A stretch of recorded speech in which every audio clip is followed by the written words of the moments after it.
My name is Monique Dennison, and I'm the Executive Director of the Richmond Hill Board of Trade. I would like to welcome you to the federal all candidates event for the Aurora, Oak Ridges, Richmond Hill riding.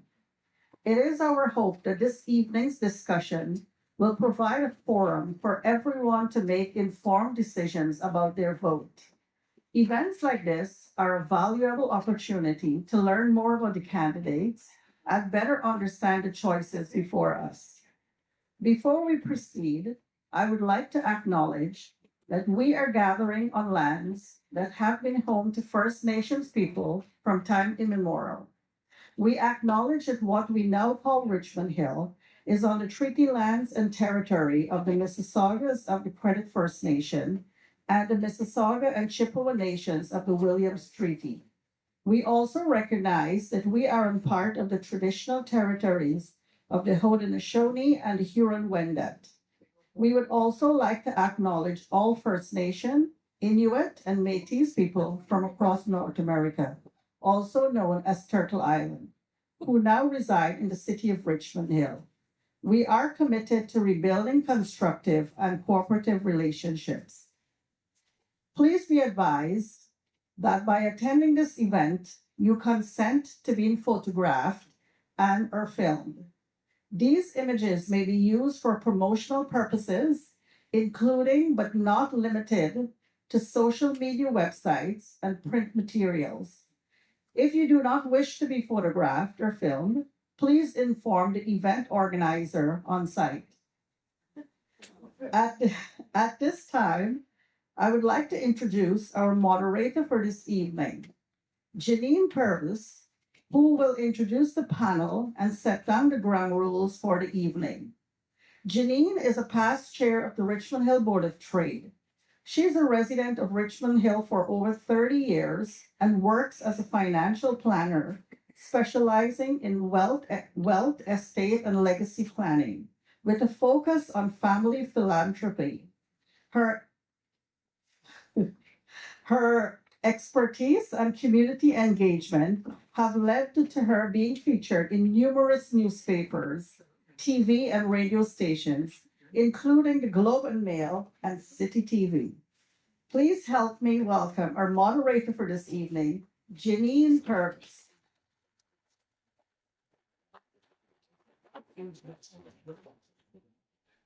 Thank you, everybody. We look forward to having some good questions answered this evening, and I really appreciate our turnout. We're starting a little bit early because we have a full house, and so we want to make sure that we have the opportunity. So first off, I'd like to call the candidates up, please. We picked the order that they're speaking tonight, but we will be alternating the questions. So if our three candidates could come to the front.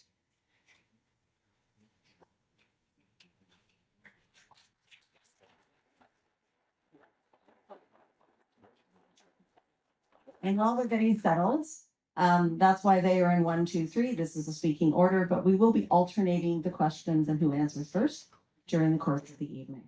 So this evening's event is organized by a number of organizations because we do believe that it's important for you all to learn and hear the issues and do it in a respectful way as well, which I'm sure I don't have to repeat at all tonight.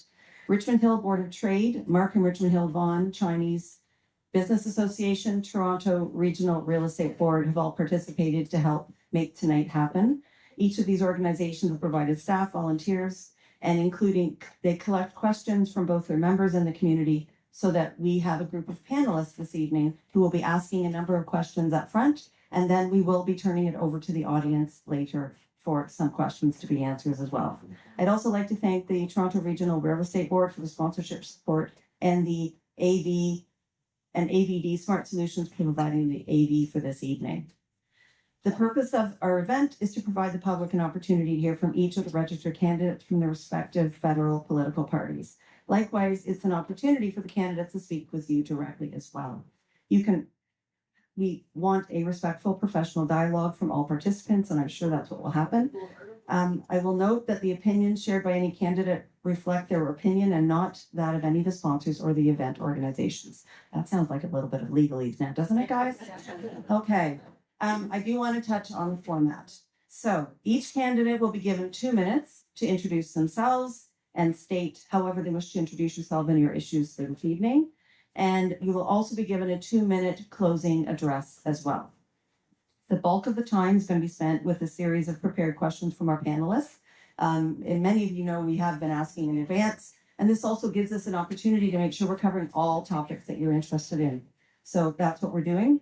Then when we're asking the questions of the panelists are asking the questions, the candidates will have 1 minute to respond, and each candidate will have the opportunity to respond.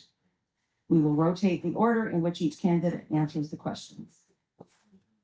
In addition, there's an open mic for the second half of the evening where attendees can ask questions. We have a dedicated volunteer, Jason Coulterman. Where's Jason? Over there. Jason will be our mic man, and he is going to come around with the mic, hold the mic while you ask your question. Each candidate, when they are having the opportunity to answer the questions, 1 minute for the standard answers. They will have 15-second warning indicated by an orange card, followed by a red card when your time is up. And then we'll try to make sure we're moving on. Okay? Now, we understand the format. I would like to introduce our panelists. And first of all, to my left, from the Toronto Regional Real Estate Board is Alina Opria, Manager of Government Relations for the Toronto Real Estate Board. Thank you, Alina. We have Sam Tang, who serves as Board Director at the Markham Richmond Hill Vaughan Chinese Business Association. Sam is a broker of record, president and owner of Remax Trillion Realty.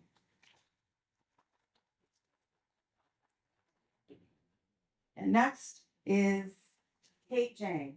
She's Community Service Director of the Rotary Club of Richmond Hill.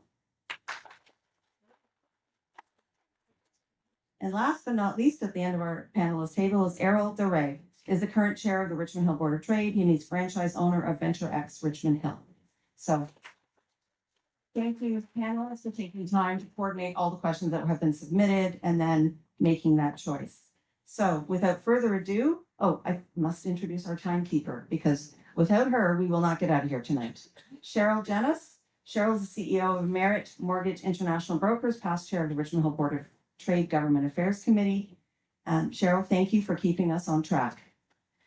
Now, without further ado, what I'd like to do is move to the 2-minute candidate introductions, and our candidates will introduce themselves.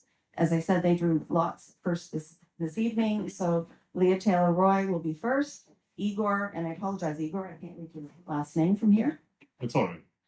And Tom Muench will be third. So I will start with Lee, and you have 2 minutes. Thank you very much, Janine. And thank you to everyone, the Richmond Hill Board of Trade in particular, Monique Dennison, who does an amazing job, and Errol, who is here as a panelist as well as the president right now. It's a pleasure to be here this evening. I think conversations like this are essential to our democracy. They're essential to people making choices during an election. And so it's important that we are here tonight. In fact, we should all be here tonight. I'm very disappointed to see that neither the Conservative candidate nor the NDP candidate could make time to make it here this evening.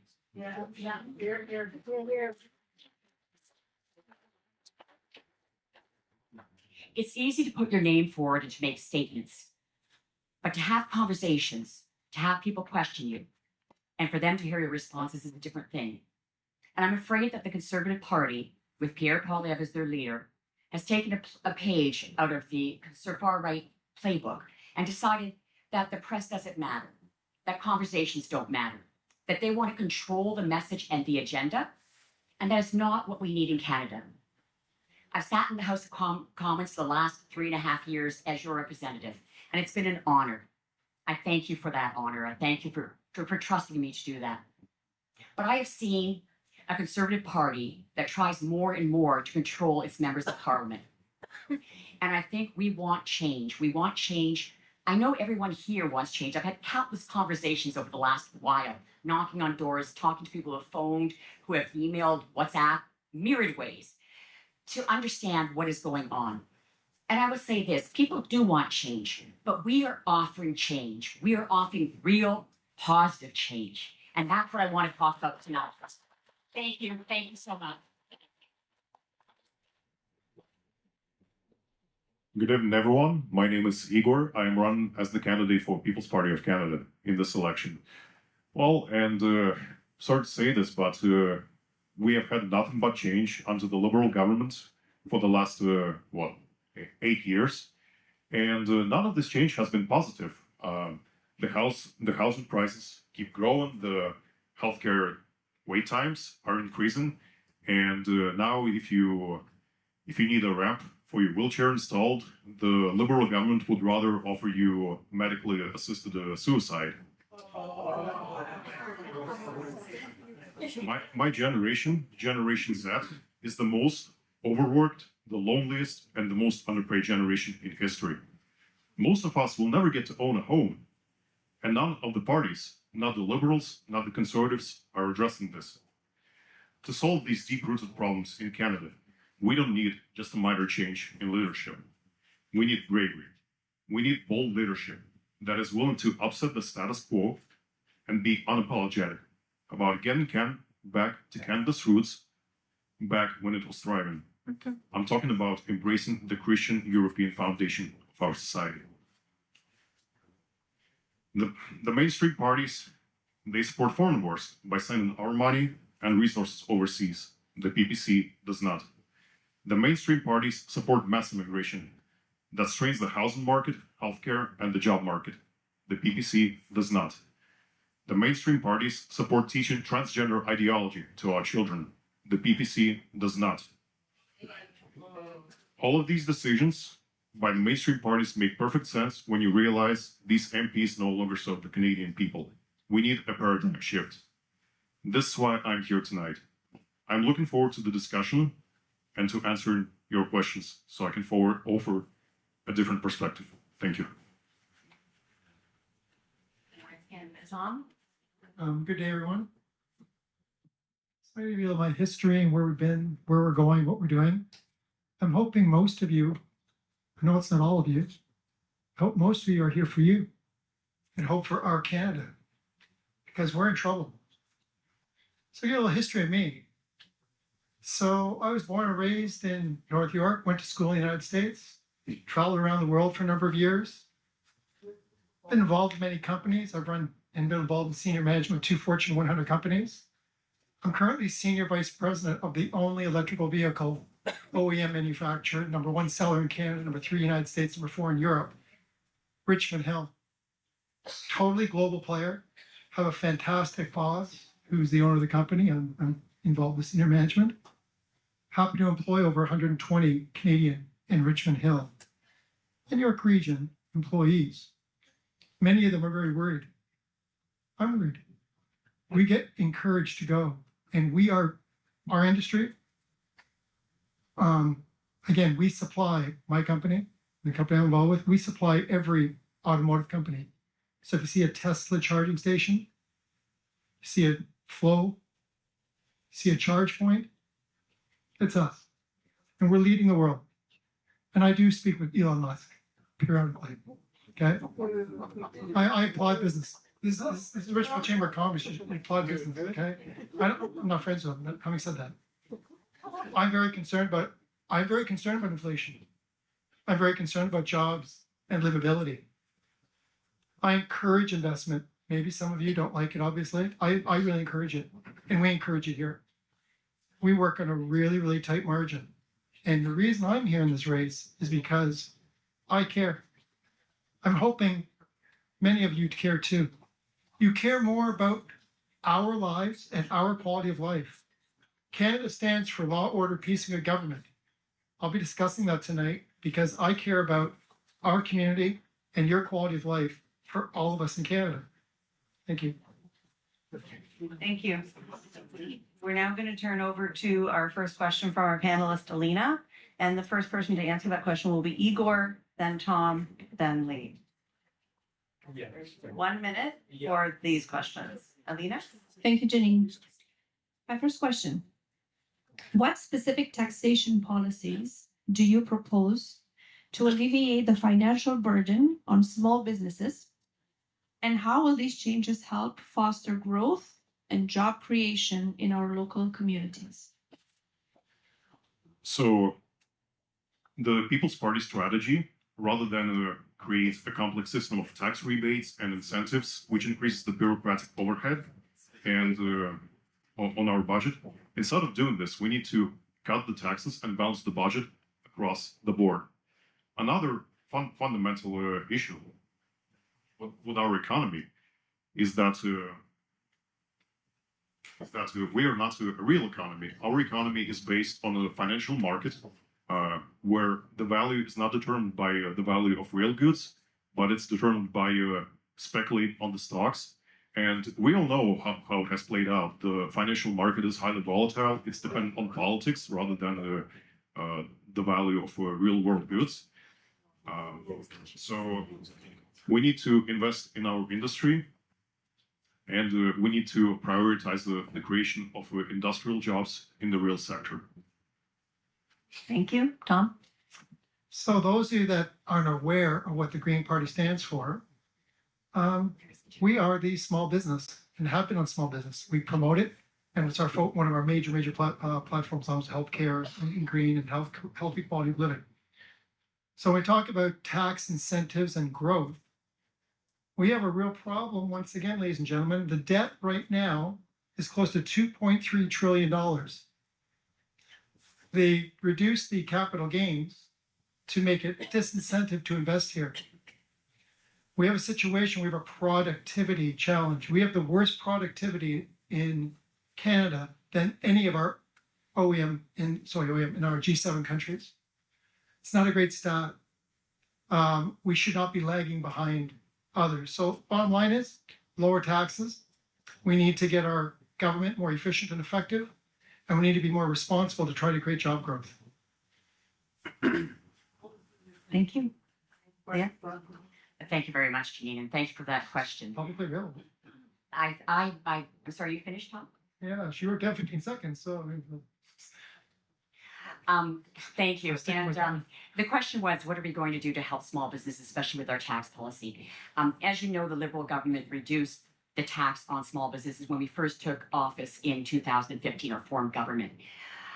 We have been supporting small businesses. In fact, Canada did far better than other countries with its small businesses during COVID because of the supports that this government put in place to ensure that they could continue to operate. We regained 1 million jobs quickly after COVID because we have allowed these businesses to continue to operate. I think supporting small businesses is more than just taxation, but taxation matters, and we have one of the lowest tax rates on small businesses anywhere. I will also just mention, because some of my colleagues did, the national debt. The debt per capita in Canada is six times higher in the United States than Canada. We are actually doing well considering the times we've been through, but we need to do better. Thank you.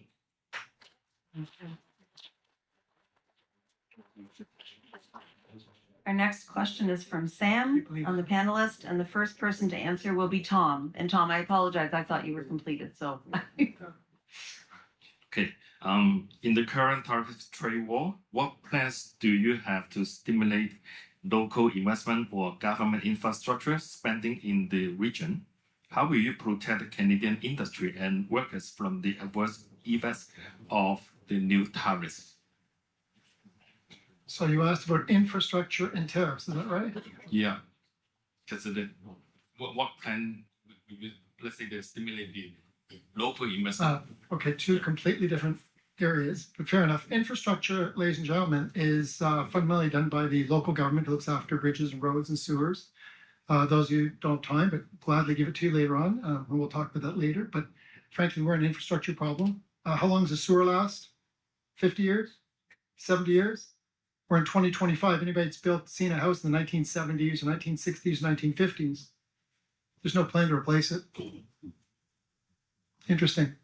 So we need to talk about that. And the federal government, we're going to be talking about housing a little bit later, but just to be clear, when I went to school, a passing grade was 50%. If you got a grade under 50%, would you consider that a great grade? Would you buy that person a brand new Cadillac? Well, those of you who have a smartphone, why don't you Google housing report card for the city of Richmond Hill? 33%. What's the report card for Aurora? 25%. And what did the federal government do? You get a bonus of $31 million. You think that's good? I don't think that's really smart management. Not enough time. My time's up. Sorry. Thank you. Leah? Yes, could you repeat the question, please? Okay, in the current tariff trade war, what plans do you have to stimulate local investment or government infrastructure spending in the region? How will you protect Canadian industries and workers from the adverse effects of new tariffs? Thank you. It's a very good and timely question. And I think it's one of the most important challenges facing us right now. So thank you for bringing that up. I would say that we have to do many things, some of which have already been put in place.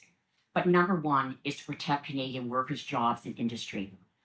We have set up already an auto fund for $3 billion to ensure that our auto parts and our auto manufacturers, we will have invested in those companies because so many of our workers, especially in Ontario, are from that. And right here, well, not here in Richmond, but in Aurora, with Magna and other companies depend on that. We need to do what we did with COVID, which is to make sure we support workers during the transition. But most of all, we need a leader who knows how to confront these challenges. We need a leader who has the experience in both the private sector and as Governor of the Bank of Canada and Governor of the Bank of England to tackle these issues and is respected globally and can negotiate. And clearly, that leader is our Prime Minister, Mark Carney.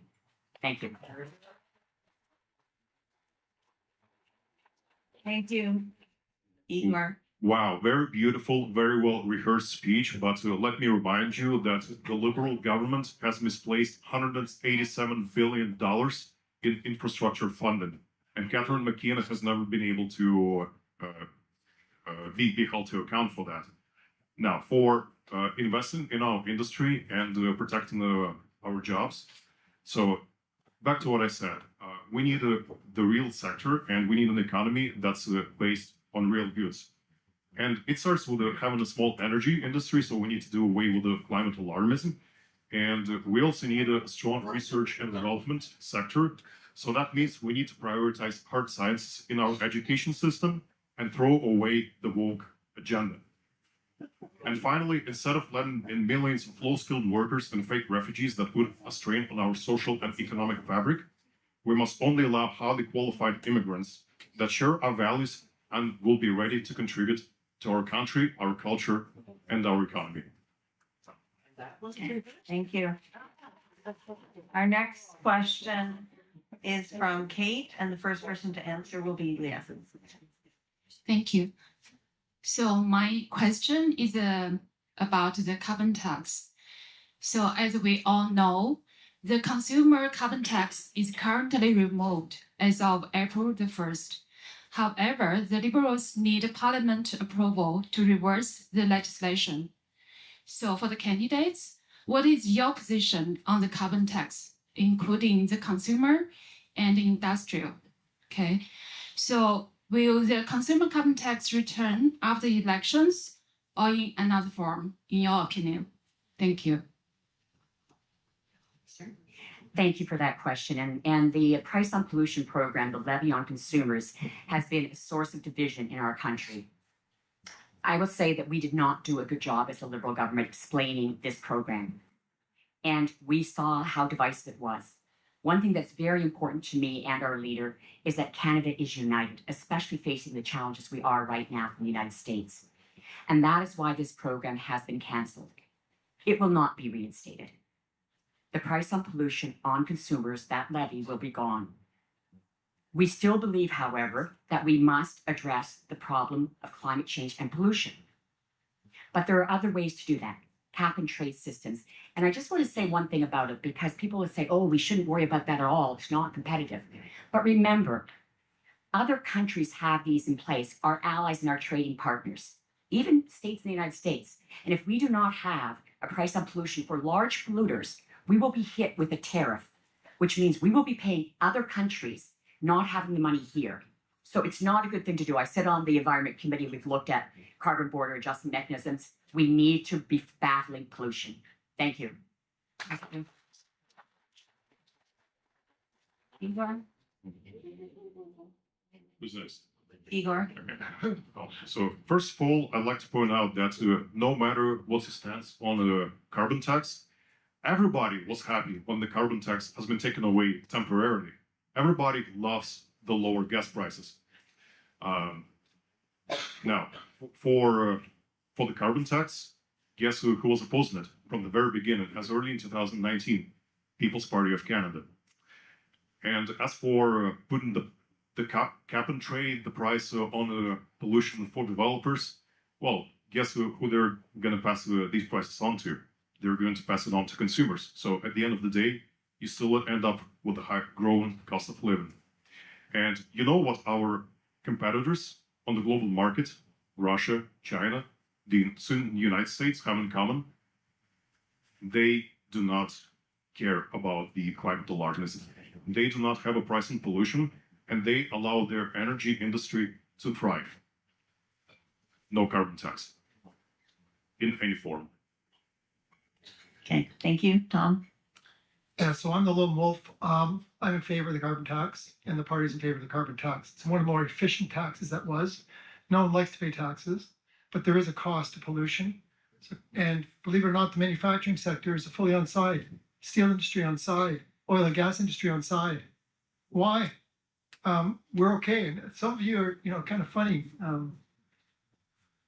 People are saying, hey, we should expand our trade, go beyond the United States. Fair enough. Europe, if we don't have it, we're going to be paying for it anyway. So here is an example of saying, if we really want to be a global player, and we really want to look at it as a resource manufacturing, fully bridged economy, who's linked to the United States, that was a really great program, poorly sold. There's a lot of other taxes, a lot of other areas we should be focusing on in order to make it work. The carbon tax was a good tax, it was sold badly, wasn't implemented. We need to talk about how we're going to build a better economy for all of us. For now, pay by healthcare or you pay later on. 1 in 4 Ontarians will be without a doctor next year. We don't want people sick. So something we got to look into. Thank you. Our next question will be asked by Errol, and the first person to answer will be Igor. Okay, under the public safety umbrella, candidates, what specific measures will the government implement to address public safety while safeguarding civil liberties, and how will you support law enforcement in dealing with these various challenges? I think public safety starts with actually prosecuting and incarcerating criminals instead of practicing the catch and release system that the liberals and the progressive judges have been implemented over the years. We need to let the police do their jobs and purge the progressives from law enforcement agencies.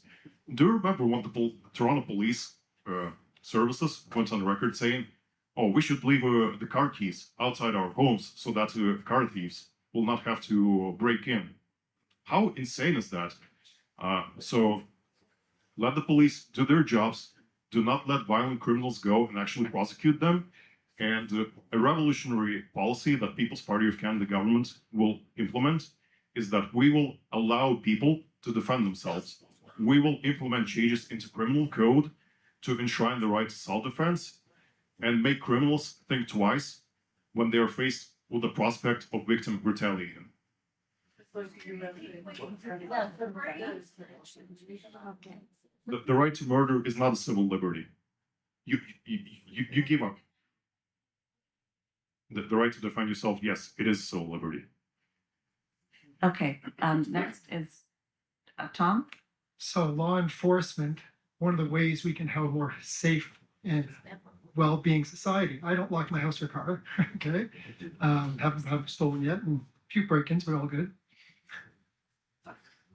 So we have to have a society of tolerance. We have to have a society of well-being. We have to have a culture whereby we embrace. We have to have a higher income. We all know that when there's lower income, when there's health issues, that's when we have to try to reduce that, even though we're compassionate.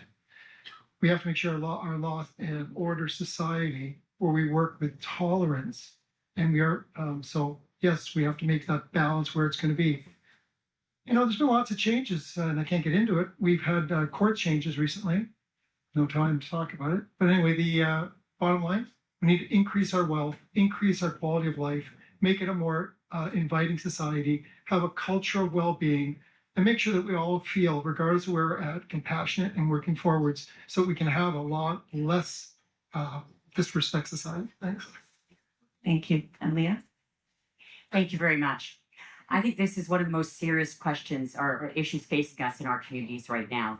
I've heard from a lot of people that they don't feel safe in their homes, and we must, in our communities, feel safe in our homes. Our government has already passed bail reform laws, and Mark Carney, our Prime Minister, has committed to even making those stronger and putting the onus of proof on the criminal when it comes to multiple car thefts or break-ins. We need to make sure that people are safe. We also do this by working with the province, who has the responsibility to administer the justice system. When the province underfunds the justice system because they're more concerned with balancing the budget, they are not hiring enough judges, we do not have enough detention centers, we do not have enough jails, and there is the question of our rights as well. And judges are letting people go because of this. We have worked with the province, we're working well. We have already reduced auto thefts by almost 50% in York Region, and we'll continue to work on this until we are safe in our homes. Thank you.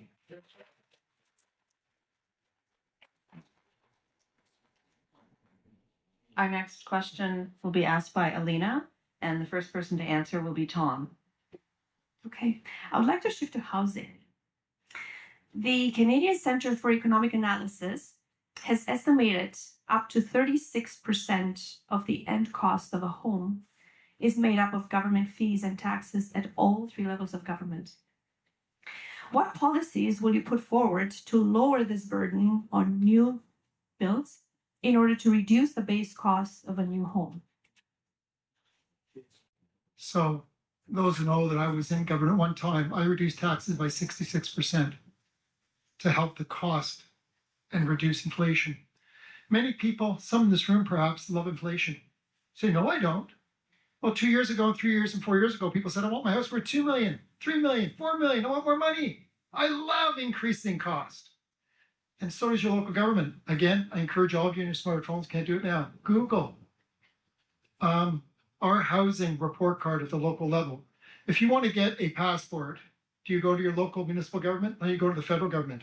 If you want to get a local building permit, you go to your local government. Our local governments are failing because we do not have a balanced market and they're charging fees. A week ago, the mayor of Richmond Hill said, I'm okay for even higher fees, for even higher costs to new home buyers. There's going to be some legislation coming before the election in the provincial government. They're going to drastically change the rules of municipal government because we have a failure to perform. Governments must work together, and we have to stop the bigotry between the various parties. We have to work together to get housing built, reduce inflation, have a better cost of living, create more jobs. Thank you. Leah? Thank you. And we are working together. I think it's very important that we work across party lines or work across levels of government, and that's what I've endeavored to do. On housing, the development charges that are in place from the municipalities right now in regions are used by those levels of government to put in place the services and the infrastructure necessary to support that new development.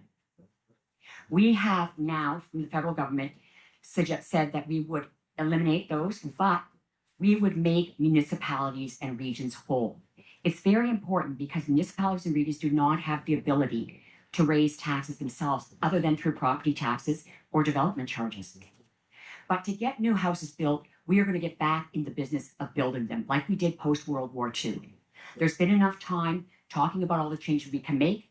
We need to do that. We're going to build the prefab and modular home industry in Canada. We're going to use Crown lands and we're going to build those homes.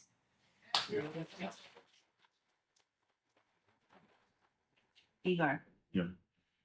Build more homes, right? Throw more money at the problem and it goes away. Well, who exactly are we building the homes for? That's what the liberals won't tell you.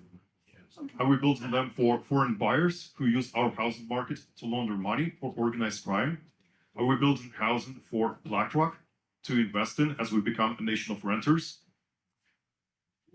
People's Party will restrict foreign home buyers. And personally, as your elected official, I will advocate for banning BlackRock and any other investment firm from purchasing residential housing. Housing should be for people to live in, not for companies to expand and diversify their investment portfolios. Thank you. Our next. Sorry, did you all answer that question? Yes, right? Okay. Yep. Every once in a while, guys, I have to switch it up, so I'm just joking. You can keep me on track. Sam is going to ask our next question, and the first person to answer will be Leah. So this question is regarding the zoning policy. How do you plan to amend local zoning laws and policies to facilitate the construction of more affordable housing, especially in areas with high demand and limited space for development? Thank you for that question. That is a matter for municipalities. It's not a matter for the federal government, but we agree that these need to be streamlined, and that's why we put in place the Housing Accelerator Fund. In fact, the city of Richmond Hill received over $31 million and has been working to streamline approvals, working to ensure that we can build more housing more quickly in the right areas and the right kind of housing. We need certain housing. There have been too many large greenfield projects. There have been too many small condominiums. We need housing for families. We need housing for first-time home buyers. And that's why our new housing plan under Prime Minister Mark Carney is going to build homes, the homes that we need, not just the homes that are profitable for developers. They're doing the job they need to do, but we need to intervene to be sure the homes that are built, that need to be built for our communities.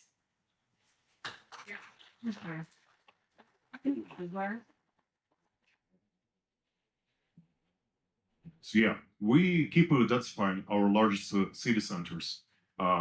Why do we keep doing this? Did you know that 90% of population in Canada lives within this tiny strip within 150 miles from the United States? We have more than enough room to expand up north and grow, but we keep densifying and densifying our old neighborhoods. And guess what? When you get more population density, the development charges, we all hate them, but they will inevitably go up because otherwise cities will not be able to keep up with the demand for police services, firefighting services, electricity, sewers, all the infrastructure that we take for granted. So let's invest in building homes for families and create jobs so that these families can support themselves up north. We're a big country with a lot of land. Let's use it. Thank you. Tom? So I heard you applaud. So I was the only councillor when I was in Richmond Hill. I was the only one who said no to rooming houses. The federal government's proposing, and with the local municipalities saying, I don't know if you guys know, there's no such thing as a single family home in Richmond Hill today, or Aurora. No such thing. So if you like 4 people, 4 homes, 4 families living in your single family home, you just applauded that. I'm totally against that, 100%. I'm the only councillor in Richmond Hill to say against it. I do not want rooming houses in local areas. I don't believe that's the way you should be building it, because where are you going to get the water, the sewer, where are the schools, how's it going to play out, how's traffic going to be? Nobody cares. You heard the Liberal candidate say, we gave $31 million to promote that, and they got a 33% report card. That's not good. I also heard them say, we're for higher density condos. Bet you a lot of people here would campaign against that. The local government saying, we don't want high rises. So you get rooming houses and high rises, and you get money for non-performing. That's what you clapped on earlier. Those are the facts. Happy to give you the data. Let's Google it. Thank you. Google it. Housing affordability. Housing. Okay. Our next question. Oh, not mine. That's why we were here 6:30 to 7, guys. So you had the opportunity to talk to the candidates. Maybe a few of them will be here after. Anyways, our next question will be asked by Kate, and the first person to answer will be Igor. Thank you. My second question is also about the housing affordability. So the rising cost of housing has become a major barrier for many Canadians. As a federal candidate, what steps will you take to make housing more affordable for middle classes families, the first-time home buyers, and renters? Are there any specific policies you would propose to control or mitigate the growing housing crisis? Thank you. Well, I've already briefly touched on the ways that we can make housing more affordable, restricting foreign buyers, expanding up north. But another elephant in the room that no party will talk about is mass immigration. Look, it's simple. It's supply and demand. We have too many people coming in, and in 2022, 1.1 million new people landed in Canada. That's insane. How do you think it affects our housing market? It makes it more expensive. We cannot say we're going to build more homes and then keep the insane mass immigration policy that Justin Trudeau started. People's Party of Canada will impose a moratorium on immigration until our housing market has cooled down, and then we can start letting in the immigrants that will benefit our country. Thank you. Tom? 2 minutes won't do justice to this topic. I've met with the Housing Minister of Canada and Ontario, 4 of them in fact. So I'm going to give you the 2-minute quick blurb. We need to bring a new bank in Canada, merge it with Canada Post Bank, create them to CMHC to provide financing for builders. You allow builders to, because there's no money building, there's money in development. You then provide land for local areas. You encourage the local builder to build more density and growth. You offset that with some costs to give that to the people who are unaffordable. They have a mixed use unit. So you have a market-oriented housing that people can afford market. And you have a non-orientated market that needs to be supplied because the cost of housing is far too high. Please keep in mind that a municipal government makes 4 times what a builder would make. Your local government gets 4 times the money. Builder has no incentive being there. So at the end of the day, if we want housing for families, we want to have communities that can be affordable, we want to have good infrastructure, we need to start working with market, not market product. We have to get on with leadership and stop talking about throwing money where nothing is going to get done. Thumbs up, sorry. Leah? Yeah, it is 1 minute, just, but 2 minutes at the beginning and the end, Tom. Sorry. That's okay. See that? All right, Leah. Thank you very much. And I don't know, I couldn't quite understand what you were saying, Tom, so I can't really respond, but I think you did contradict yourself because you were talking about high density housing, and you just said that you didn't want to have high density housing earlier. So I won't go on that, but I would say that our government has done. Our government has already put in place this Housing Accelerator Fund. It wasn't to reward communities. When you look at a housing report card, let's look at what it was measuring. We can look on the internet right now and find any fact we want. We have to look at what our communities are doing. And our communities are doing good work, and we are trying to help them do that. We do not want to fight them. We want to work with them. And that is why we are working on things like the Accelerator Fund, which we will continue. Why we also have Build Canada Homes, the new agency I spoke of, that is going to build homes in these communities and help our municipalities to meet the demand they have. We want people to be able to live in communities, have our children live near us, and be able to afford homes. We need to take action to do that, and the Liberal government is the government to do that. Thank you. We're going to ask one more question from the panel and give them each of the candidates an opportunity to answer, and then we're going to turn it over to the audience when Jason will. So I'm just letting you know so you have your questions ready. So Arrow will ask the next question, and the first person to answer will be Tom. Okay, thank you. Under government fees and costs, recently the government canceled the capital gains inclusion rate increase from 1/2 to 2/3 on capital gains realized annually above $250,000. Would your government continue to support this policy? I raised that earlier today. So the Green Party supports small business, support investment, improves productivity, where anything that we can use to maximize cash flow in order to help create jobs and gain competitiveness. Our company, when I work for, we're number one seller again. We're a number one seller because we do a tremendous amount of research and development in a very globalized world in electric vehicles today, and we continue to be hopefully number one in the world. And I say to you, where we need to go as small business, we need to be incentivized and create the incentive for local people to work hard, give the opportunity to use their capital, taxing your capital and not encouraging our research and development and not encouraging some tax incentives is not going to help us with competitiveness in a world, especially when you're seeing in other countries that are reducing their capital tax burden. Higher taxes is not the way to build productive wealth for job creation and for investment.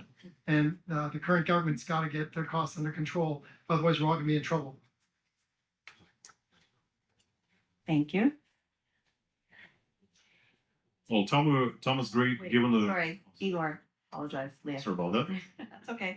Thank you. Yes, the answer to your question is yes. We would keep that tax reduction of the inclusion rate in place. We would not increase it.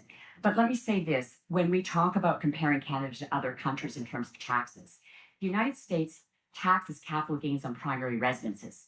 In Canada, we will never do that. Our primary residence is our home. And for many people, it's the retirement fund. We will never put a capital gains tax on that. Taxes on other investments. We want to make sure our tax system is progressive and fair. We are bringing down the tax rate, the inclusion rate, back to where it was, because we realize, in particular at this point in time, we do not want to disincentivize investment. That's very important. But every time we look at something like this, we have to also look at the impact on our budget. We want to be sure that when we make changes like this, we are not disadvantaging certain groups and we are not hurting the overall fiscal position of Canada, because that is very important as well. We're trying to be fiscally responsible. But we took that rate down and we're going to keep it down. Thank you.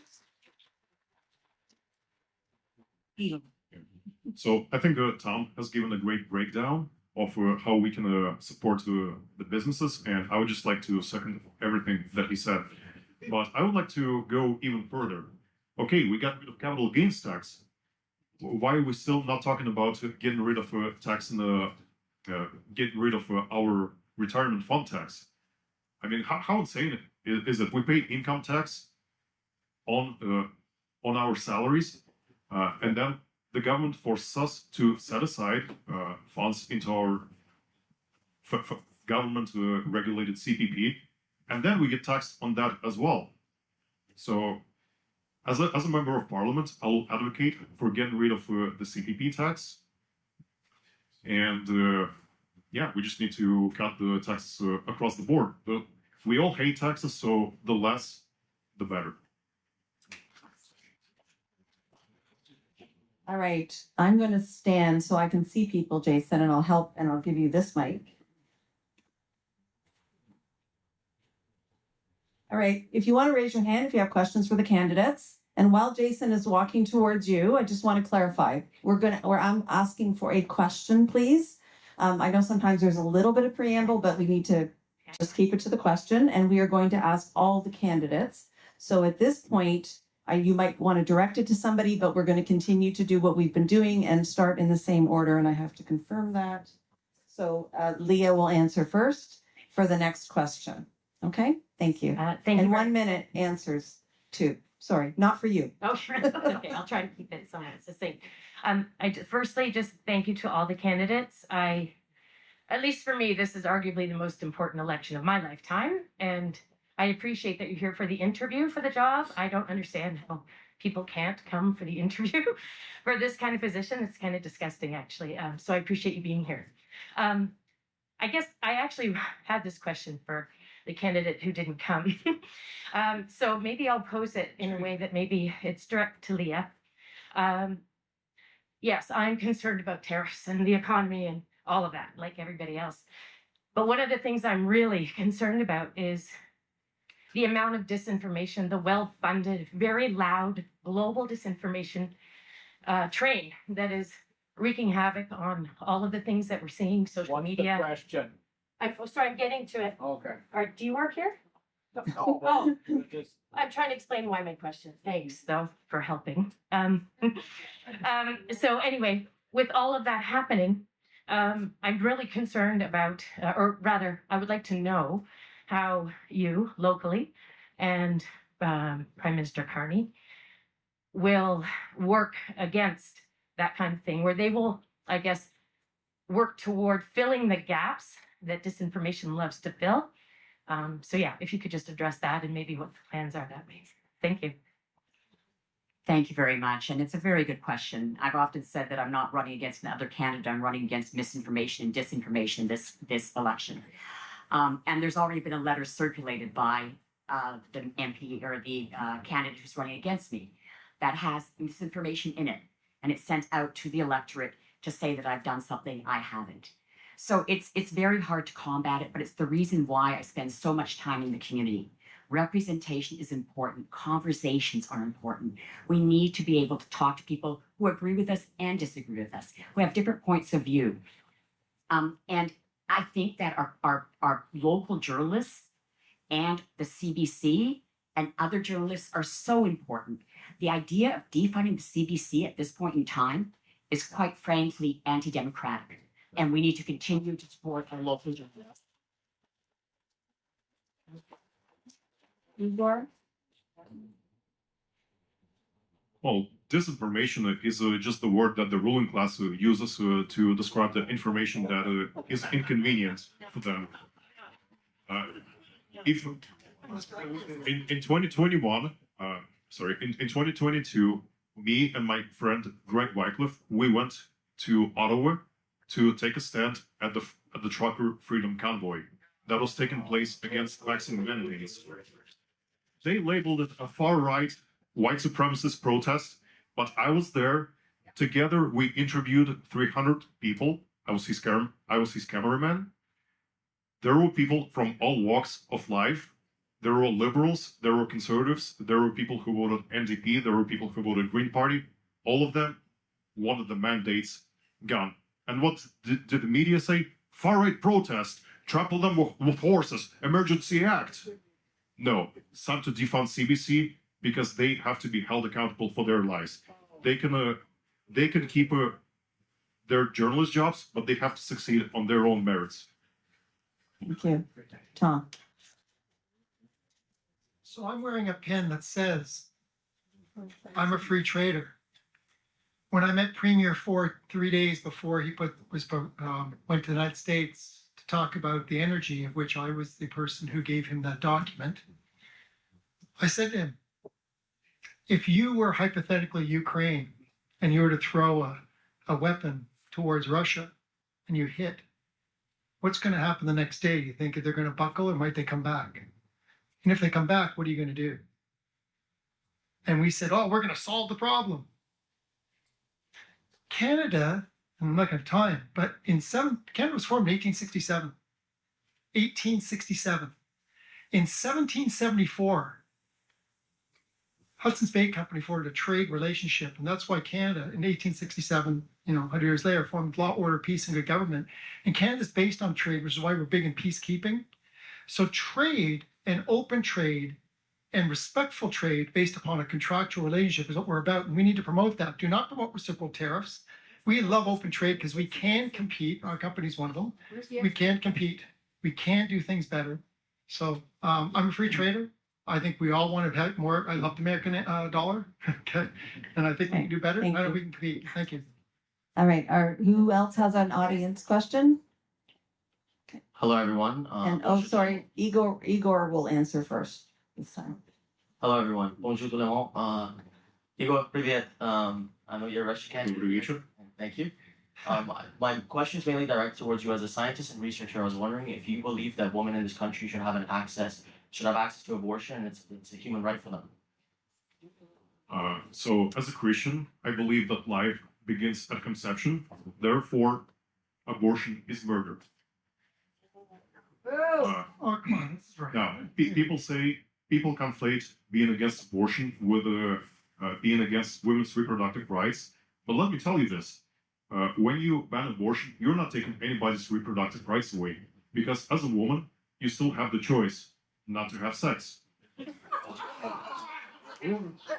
Or if you're so hedonistic that you're inclined to have sex outside of marriage, if you're just for the sake of pleasure and not procreation, use protection.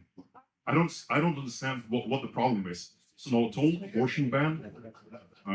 And look, I'll concede that sometimes the pregnancy threatens the life of a mother, and in these cases, this is the only exception that I will allow that pregnancy can be terminated. But it's still a tragedy. So this is murder?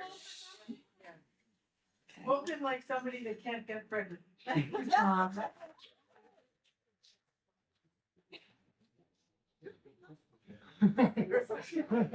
Your turn. So I guess I'm gonna go in the middle here. So, for abortion, party is for abortion. But I am pro-life. So I prefer to have life as long as possibly can and try to protect the life.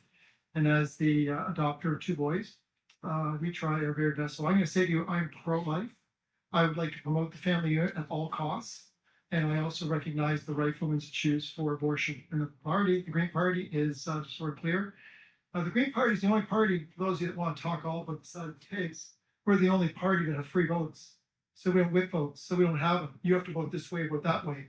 So there can be some differences between the party, there can be differences between people who put their name forward. So anyway, pro-abortion, but pro-life.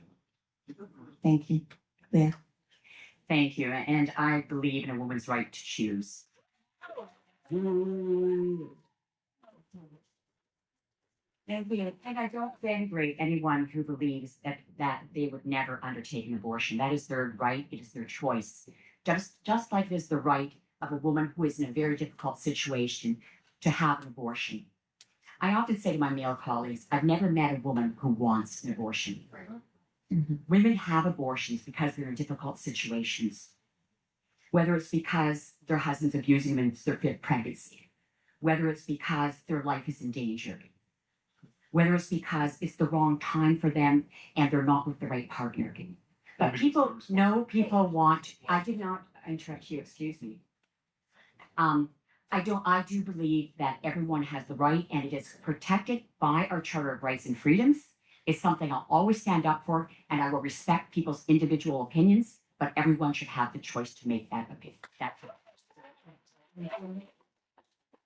Ready for my next question? And this one will be answered by Tom first. Hi, everyone. Thank you for being here.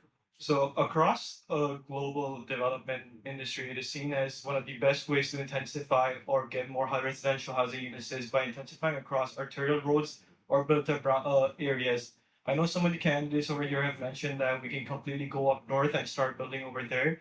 But would you be providing infrastructure support for projects like these, which would include schools, sewage, wastewater treatment plants? Yeah. And how exactly, if they're just moving up north, would you be providing support for job creation as well? Because again, living in one location is one thing, but also the job aspect is major, right? So again, the Green Party, the Liberal Party, and the Conservative Party all agree that intensifying across arterial roads and across built-up areas is the most efficient way to add housing in this area. So I just want to see how exactly you would support development in a completely new area. Thank you. Tom? Yeah, for those of you that are speaking, if you just give your name so we could say, hey, it says it just, hey Joe, hey Flo, whoever, okay? So if you can just say your name, we'll go up there, appreciate it, okay? So answer your question there is, that's a good point and good for you. A lot of people say they have the rooming houses or want the fourplexes everywhere. We don't have the water sewer capacity to go there. We don't have the schools, the infrastructure, we don't have the medical profession. So the answer to me is to work collaboratively with the policies like the 2006 fantastic growth plan by the Liberal provincial government. Fantastic. It's a shame municipalities and others protested it. And what that's done now is it's created a huge cost, runoff costs. So answer your question is I believe density should go where density should be designed to go, where we have infrastructure and capacity. We should not be promoting rural or density where density should not be going. I'm also a supporter of in community, so I am totally against growth in inner communities or in it. I prefer to be on all major roads, and I like urban centers to be urban centers and rural centers to be rural centers. Thank you. Leah? Thank you very much. And just to be clear, because we keep hearing a reference to rooming houses, there is no one who's advocating rooming houses. Fourplexes are not rooming houses. They're often for multi-generational families. And they're a very decent way for people to have access to that first home or to affordable housing. But I believe that we should have higher density housing on major routes. I believe that near public transit is important. I think it prevents the need for more greenfields expansion, which cuts into our farmland in Southern Ontario, which we're losing rapidly. We must keep. It also endangers things like the Greenbelt. The provincial government put out that housing plan and those targets without any consideration for infrastructure. And the report card that Tom keeps referring to was impossible for many municipalities to meet because they did not have the infrastructure in place. We have to have reasonable goals that balance the environment, people's needs, and providing the kind of housing that we want and need for our communities.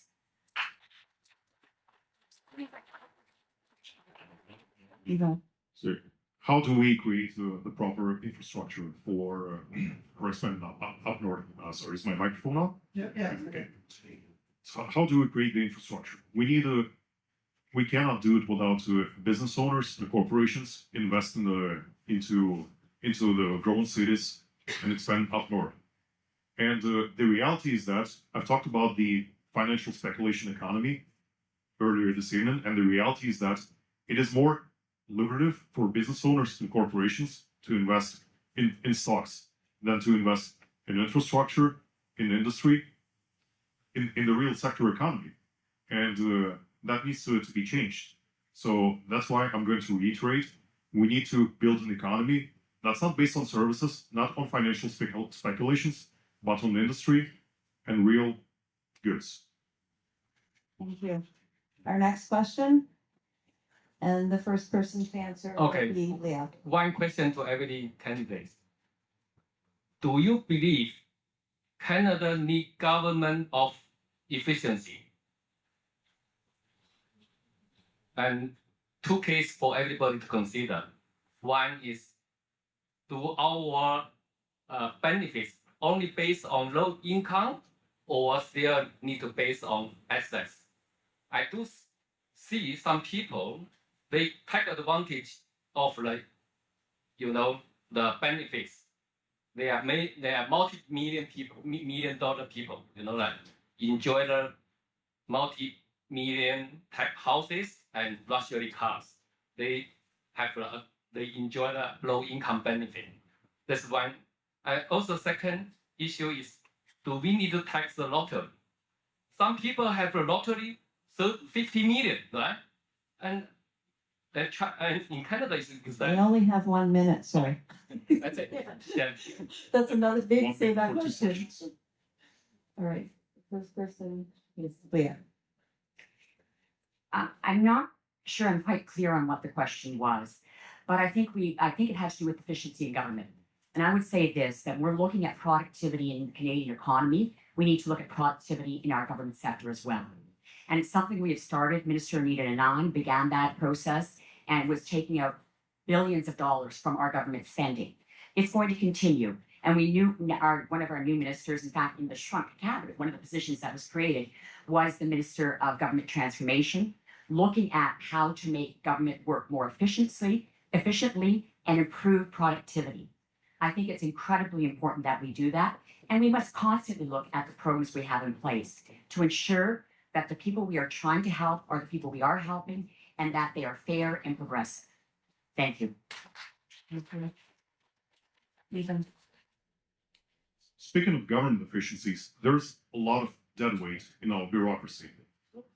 The corporate welfare, military aid to Ukraine and NATO countries, international development aid, and government programs that promote the cult of DEI and wokeism cost us $60 billion per year. We can balance our budget simply by eliminating all these programs, and we don't even have to touch the social safety net. But I'm going to make an even more revolutionary proposition. In 2024, Member of Parliament pay increased by a minimum of $8,000. In 2025, it increased by $7,900. I wish my day job would give me these kinds of raises. So this is my campaign promise to you. If I'm elected Member of Parliament, my first bill that I'm going to introduce is to slash all the salaries of all the members of Parliament by half.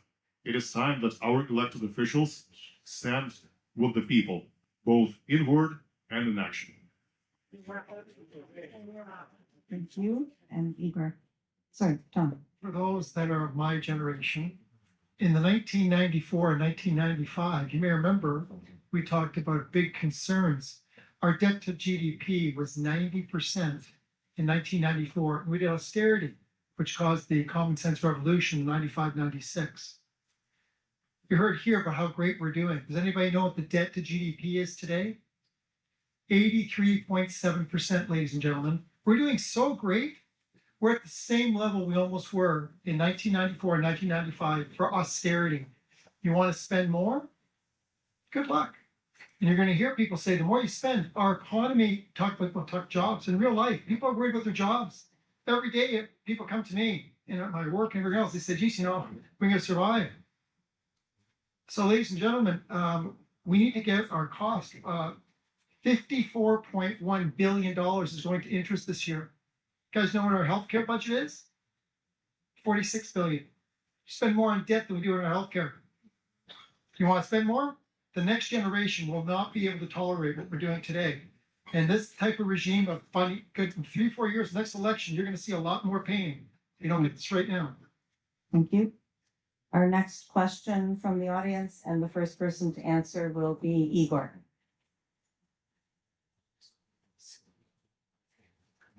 Hello, good evening. I want to thank the organizers and the candidates for doing this. It's very helpful. Okay, so my question is, Canada right now is exporting weapons, parts, and is a key partner to the supply chain to get weapons and especially parts for Israel to put together their F-35s and their F-15s, which they use to bomb Gaza and kill children on a daily basis.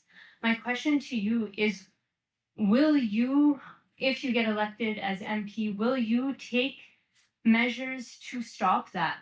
And I just want to, before you answer, admit that, yeah, Minister Joly spoke to that at the beginning of this genocide and said that, yeah, Canada is not going to be selling any, or new contracts are not going to be created between Canada and Israel.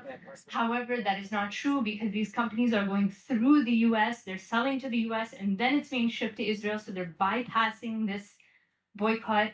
And will you support a two-way embargo with weapons against Israel, because now it's super obvious that they are abusing human rights on a macro level. Also, I'm saying two-way embargo because Canada buys battle-tested. Let's let the candidates answer the question, please.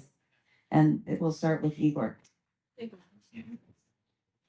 I think that's a great question, and it speaks very close to me because, as you know, there's also the Russia-Ukraine conflict that's going on, and it's another meat grinder where Slavic Christian men are murdering each other, and for what? So I absolutely support the military aid to Israel and stopping the genocide in Gaza and Palestine. I think Palestinians deserve to have their own land, and I think that we should stop funding foreign wars overseas that have nothing to do with us, that we have no strategic interests in, and we should prioritize our own military security and independence. Thank you. Tom. So I'm for peace, period. And do everything I can for peace and have discussions why we believe in having diplomacy as opposed to bullyism. A lot of people here want to go rah-rah and push and poke the bear. So I think that what's happening in Gaza is a shame. Clearly, there's some distrust. There's things going on that are just wrong, and there should be hearings and processes in place where there have been crimes that have been committed. Same thing in Ukraine and Russia. You know, here we talk about farther away, and I know it's emotional for some. I'm very concerned about our Canada. We can't even supply our Arctic. You guys know there are 5 flagged in our Arctic: Russia, China, Great Britain, Denmark. So I'm gonna say you say. So I think it's Canada stands for law and order. We're great in peacekeeping. We need to keep tolerance. I believe in answer your question, a 2-nation state. I think there has to be a place where people can live and work and find a way to get harmony. We got to work through the problem. I don't think weapons are the answer. Yeah. Thank you very much, and thank you, Rashid, for the question. I know this is a very, very difficult question for many people. It's because what's happening in Gaza right now is a humanitarian crisis of a scale we haven't seen in quite some time. And I believe that Canada has stopped exporting weapons. Now, you mentioned other things. We have agreed and we have committed to not export weapons to Israel at this time. But on the other fronts that you mentioned, Canada also has a lot of other commitments with its allies. And to try and look at everywhere something is going that we export to the United States or to another country when it comes to our commitment to NATO is very difficult indeed. And I don't want to commit to something that I don't think is realistically that we're able to do. But I do know that we are committed to a 2-state solution, that Palestine must be a state, but not with Hamas in the leadership, and that Israel must feel secure and protected, and that all the hostages and prisoners need to be released.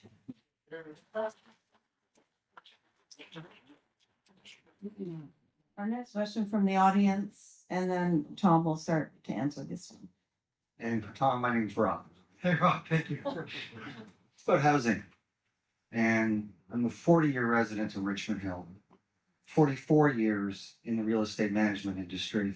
I work with 18 developers.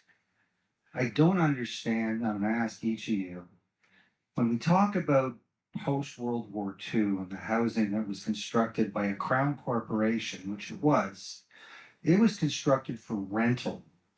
And if you can look it up yourself, it happens to be my area of expertise. So I will tell you that it wasn't for sale. It was later on when the Crown Corporation decided to divest itself and sell it again to the veterans living in them or to others.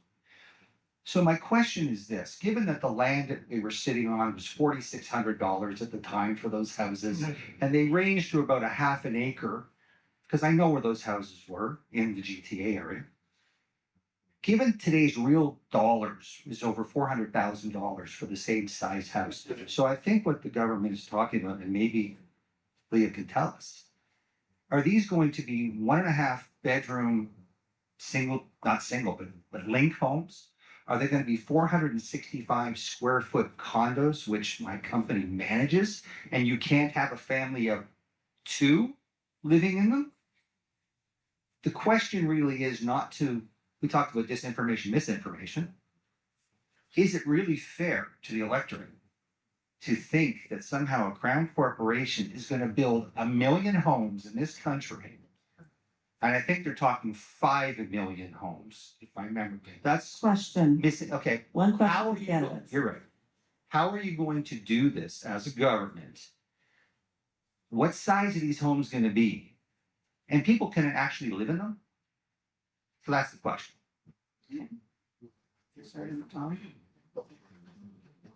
So I'm surprised people here in Richmond Hill and Aurora are applauding trailer parks and want to have that throughout your neighborhood. I'm totally against it. It won't work. Absolutely will not work. Absolutely will not work. Do you guys know the cost of an acre of land today? It was $140,000 20 years ago. Today it's $8 million. You can get 4 homes on an acre of lots, $2 million. So those that say I want a 50 by 150 lot home to go everywhere, $2 million just for the land, plus the build. Oh, don't forget the development charges. Do you guys know that the city charges park tax? You guys don't pay a park tax, they do. Answer your question. The home policy, the housing acceleration fund that they have, $4 billion for a 33% report card is a failure. Now they're going to spend $25 billion doing trailer parks. Mattamy Homes is North America's largest private builder, Canadian, lost $100 million, walked away. The government should not compete with the private sector. The government should be focusing on providing non-market housing for people, working collectively with the industry to get the job done so we can have affordable, livable communities where it can be safe and vibrant. This is not going to work. We're going to be in the same situation, and people are going to say, oh, well, they're going to be throwing billions of dollars down the hole, which we cannot afford. Thank you, Tom. Leah. Thank you for the question. And I think there's going to be a variety of housing options. There will be rentals, there will be homes for purchase. The idea is there's twofold. One is that there will be a catalog of designs available, but there will also be modular prefab homes. We want to support Canadian industry right now. We want to use Canadian timber, mass timber. We want to build houses in a more efficient way and use Crown land to address the cost of land. Obviously, there's going to be a range, but no, the reason we're doing this is because we do not need 450 square foot condos, and we do not need multi-million-dollar homes. And that's what we're seeing a lot of right now. So we will not compete with developers, but we're trying to fill in that missing middle, the homes that are not being built right now that need to be built. And you know what? A crisis like this takes decisive action, and that's what our Prime Minister Mark Carney is suggesting. We did it after World War II, and we can do it again now.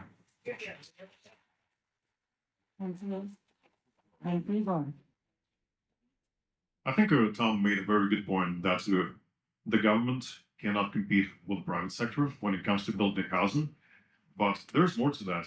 The government agency that has driven housing to such a sad state of affairs has a name. It's Canada Mortgage and Housing Corporation. All it has ever done is encourage Canadians to buy homes that they cannot afford, to accumulate massive amounts of debt that the federal government and ultimately Canadian taxpayers are going to be responsible for. Mm-hmm. So, a People's Party government will dismantle or privatize CMHC and let the private sector step in to build more homes. Okay. Thank you. Our next question from the audience, and we're going to take a break after this, and I'll explain in a minute. And the first person to answer this question will be Leah. Okay, thank you. Over the past 10 years, we have all been part of the declining standard of living. Most of the questions tonight and the answers have revolved around the symptoms of this declining standard of living: declining GDP, lack of housing, poor medical care, declining education. Whichever of you are elected, I will be fine. I have had 50 years to build my life, but I have grandchildren. Those grandchildren do not expect to have what their parents have, nor what their grandparents have. I would like to ask each of you what thing you feel the federal government could do to try to ensure that the young people who are, say, well, my grandchildren that I speak about are between 18 and 24, but are of that generation. What could the federal government do? What best could they do to try to give that generation the opportunities in work, housing, leisure, having their families that would equate them to their parents and their grandparents? And I'd further like to say that I don't believe in messiahs. So political parties and their leaders, I've heard a lot of them on the radio and the TV over the last 2 or 3 weeks. So I'd like to ask each of you, as the candidate I might vote for, what your idea is. Thank you.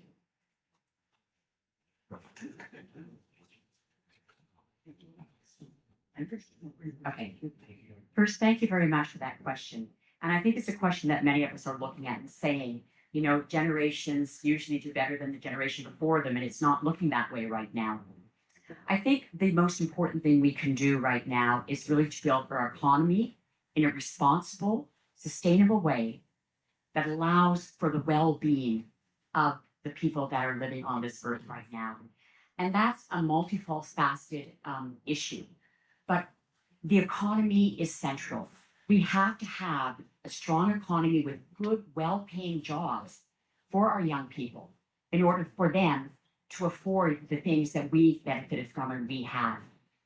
So creating those jobs, creating the industry, stimulating investment, increasing productivity, those are all things that our government is focusing on under our new leader. I don't believe in the size either. I'm not one. I believe in working collaboratively with people from all parties and across all levels of government to come up with the best ideas possible to accomplish this. Thank you.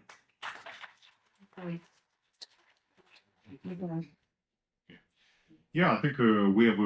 I talked a lot about the ideas to increase our standard of living, whether it's optimizing the government or stopping the mass immigration, so that people who are already here can have more opportunities. But I think that just talking about the economy is missing the point.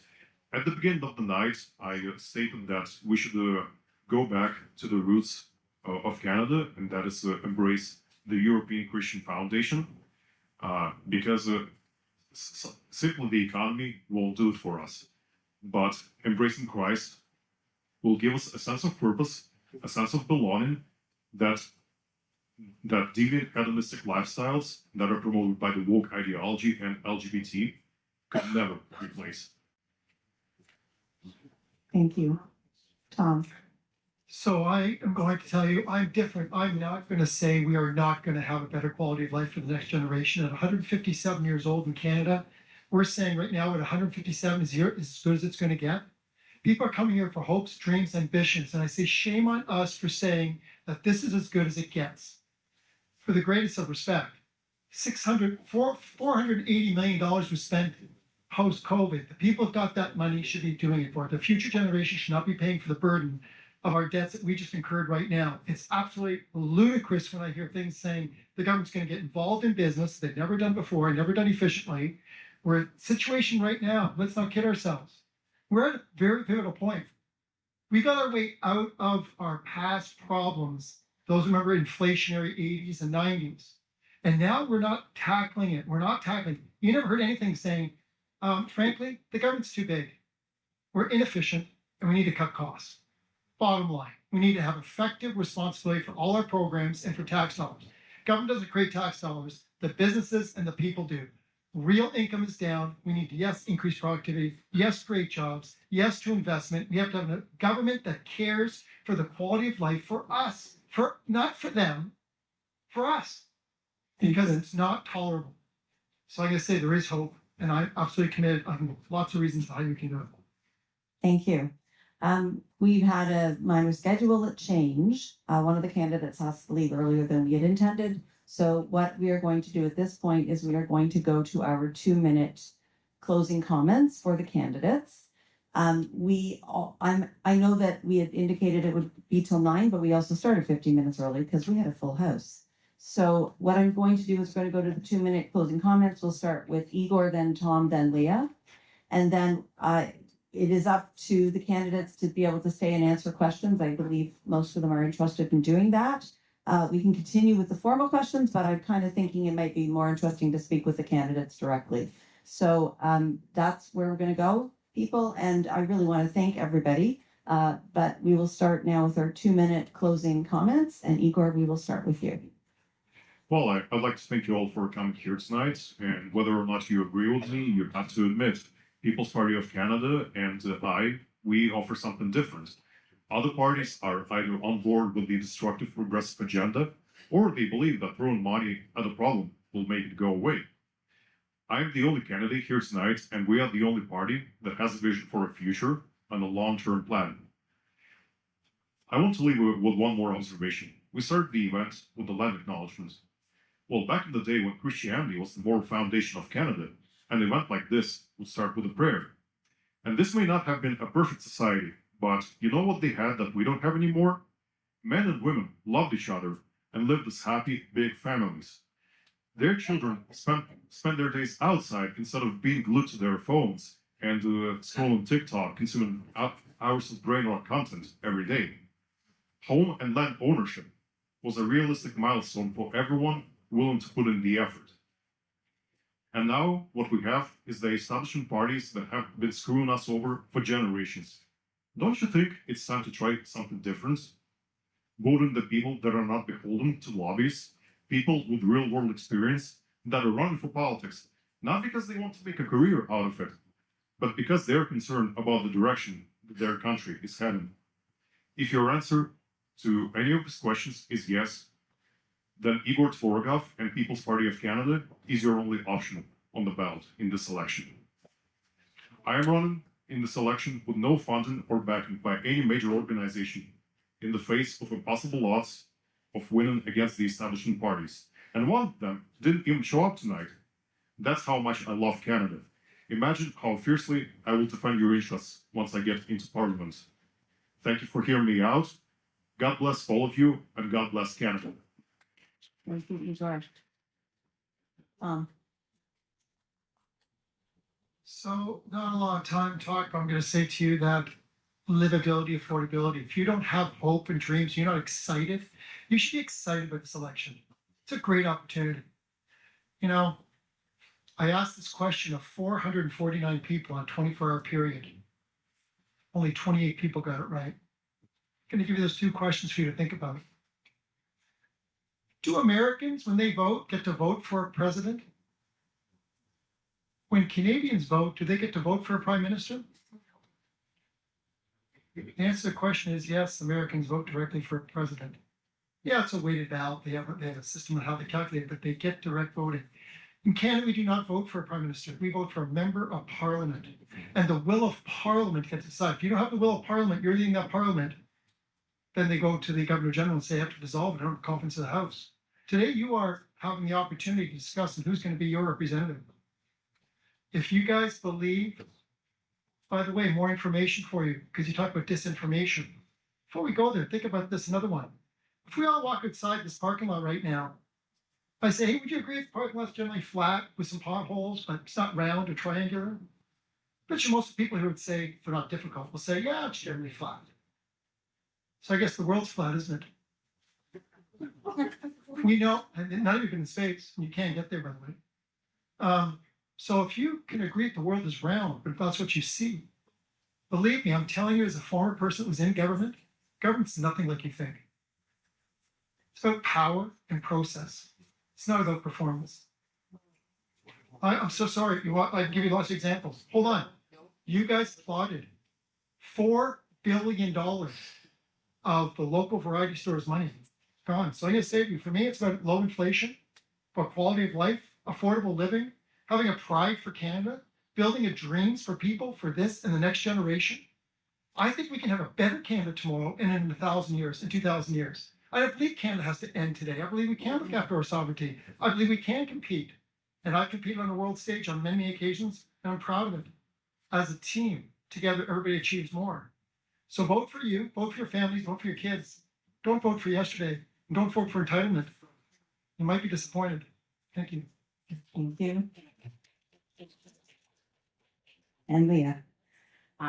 Thank you all very much for being here tonight. I think conversation, real information is essential to our democracy. I think the press is essential to our democracy. And I think having people who are willing to come up here and run for office is also essential. So I thank you to both of the other people on the stage to be here this evening. I'm very sorry, as I said before, that the NDP candidate couldn't make it from Sarnia and that our Conservative candidate couldn't make it from, I believe, Richmond Hill. But whatever the fact is, why they couldn't be here, I'm here. And I want to tell you a little bit. I didn't start with telling you about me. I think a lot of people know because I've been in office for 3.5 years, but some people don't. I'm not a career politician. I've only been in office for 3.5 years. It's been a privilege, and I've worked hard. And I've done this because I believe in our country. I believe that we can be better. I believe that Canadians' well-being and our unity as a country is what matters a great deal. Our unity as a country and as a sovereign nation, of course. I used to not have to say that, but these days we have to mention that as well. We are a great country. We have so much to offer. We have so much to work with, so much talent, education, people who have come to our country from all over the world with different backgrounds, different religions, different goals and ambitions for their lives, different beliefs. We've all come together as Canadians, and it's made our country great. And I want to continue to work towards that. I'm not running for MP for any of the reasons I think you've heard from my colleagues. I'm not sure I can enumerate all of those reasons. I'm running because I believe in community and country. I want to work for you as your representative. I want to listen to you, hear your dreams, your concerns, and I want to work to make our country the best country on earth. I think it is, but we can always do better. And I believe that the Liberal Party, under the leadership of Mark Carney, can do that. So please support the candidate that showed up, that has a real agenda for our country. Vote for me, Leah Taylor Roy, on April 28th.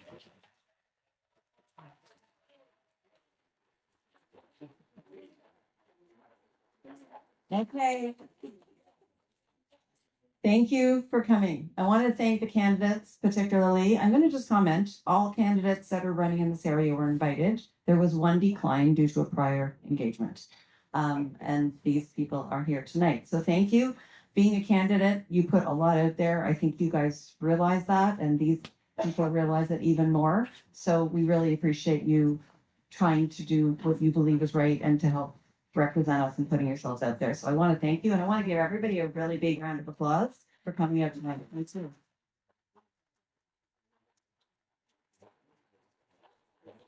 I want to once again thank our sponsors for the evening, Toronto Real Estate Board and ABD Smart Solutions for AV. I want to thank the Board of Trade and their staff for organizing this event. They put the chairs out. Can we give a really big round of applause for the Board of Trade staff, please? And I heard that they actually asked a couple of the other Board of Trades that were overlap, and they were like, oh, we don't get into this, it's too much work. So we really need to say thank you.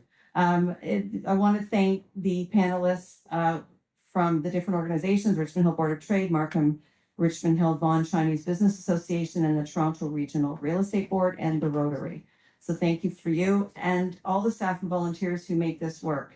Obviously, you guys are here because you care enough to ask questions and hear what the candidates say. So I thank you for being engaged. Please share with your neighbors, talk about it. We had a few differing opinions here, but honestly, that's what makes us great. And that's what makes things good, because no one person is going to be right all the time. So we need to embrace those. Please get out and vote. Help everybody you know get out and vote, because lately it seems some people are just don't think it's worth it anymore. And that's not okay. That's not going to help us have the Canada we need. So election day, Monday, April 28th, or the advanced polls, which are open on Friday, April 18th, Saturday, April 19th, Sunday, April 20th, and Monday, April 21st. So no excuses. Some people are off those days. Thank everyone for coming tonight and participating. And I wish you a safe journey home. And here's to Canada. Thank you.